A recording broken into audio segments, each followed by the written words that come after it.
متوسط اور غریب آدمی تو ساری زندگی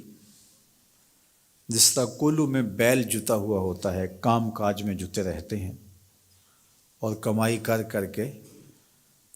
لوگوں کی ضرورتیں ہی پوری کرتے رہتے ہیں۔ ایک بیٹی کی شادی کی اور جمع شدہ پونجی اس پہ لگا دی، مقروض ہو گئے، پھر کچھ عرصہ قرضہ اتارتے رہے اور پھر اس کے بعد بیٹی کی شادی کی تیاری میں لگ گئے۔ اور اسی طرح بیٹوں کی شادیاں بھی آسان نہیں رہی، اس میں بھی جو دور موجود کے تقاضے ہیں اور پھر جس طرح بھاری اور بھرکم ولیمہ کرنے کا ایک کلچر پیدا ہوا ہے، جس سے آپ یہ معاشرے کو بتانا چاہتے ہیں، اپنی برادری کو بتانا چاہتے ہیں کہ ہم اتنے مؤثر ہیں اور ہمارے تعلقات اتنے وسیع ہیں۔ آپ کا قد کاٹ اور آپ کی شناخت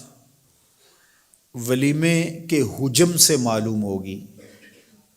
شادی کی تقریب کے بڑا اور چھوٹا ہونے سے پتہ چلے گا کہ کوئی شخص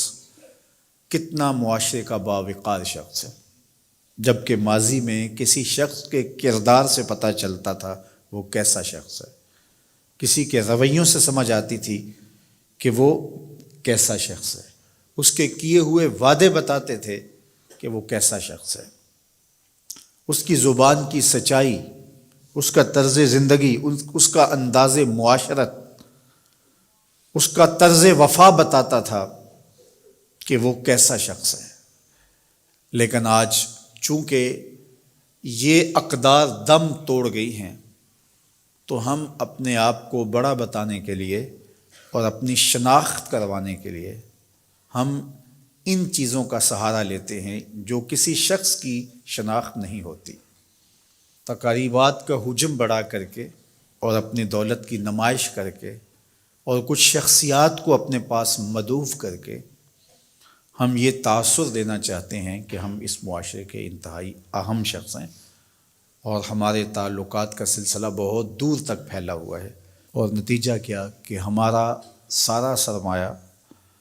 انہی کاموں کے اندر صرف ہو رہا ہے۔ متوسط لوگوں کے لیے بہت بڑی مصیبت اور بہت بڑا مسئلہ بن جاتا ہے، اور غریب آدمی بھی اس چکی میں پس رہے ہیں۔ یہ جہیز کا کلچر اور یہ لشکر کی صورت میں باراتوں کی آمد، گھر کے کچھ افراد اور کچھ ضروری لوگ اگر آ جائیں تو اس میں کوئی حرج نہیں ہے، لیکن یہ 500 لوگ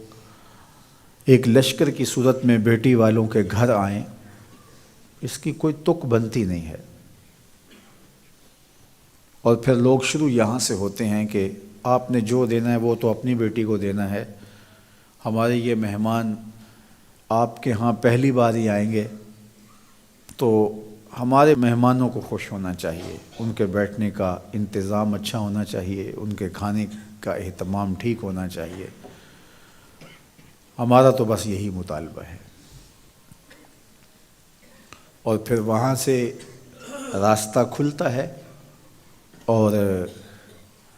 جہیز کے مطالبات بھی شروع ہو جاتے ہیں۔ بیٹی والوں پہ بوجھ نہیں ڈالنا چاہیے، لیکن بیٹے والوں پہ بھی بوجھ نہیں ہونا چاہیے۔ جب کسی معاشرے میں نکاح مشکل ہو جاتا ہے تو اس معاشرے میں بدکاری پھیلتی ہے، اس لیے نکاح کو آسان بناؤ تاکہ بدکاری کی طرف رغبت اور آسانی نہ ہو۔ ہمیں سادگی کے ساتھ نکاح کرنے کی تلقین کی گئی ہے، فرمایا نکاح اعلانیہ کرو اور نکاح کو مسجدوں میں منعقد کرو، اور بہترین نکاح وہی ہے جس پہ اخراجات بہت تھوڑے اور کم آتے ہیں۔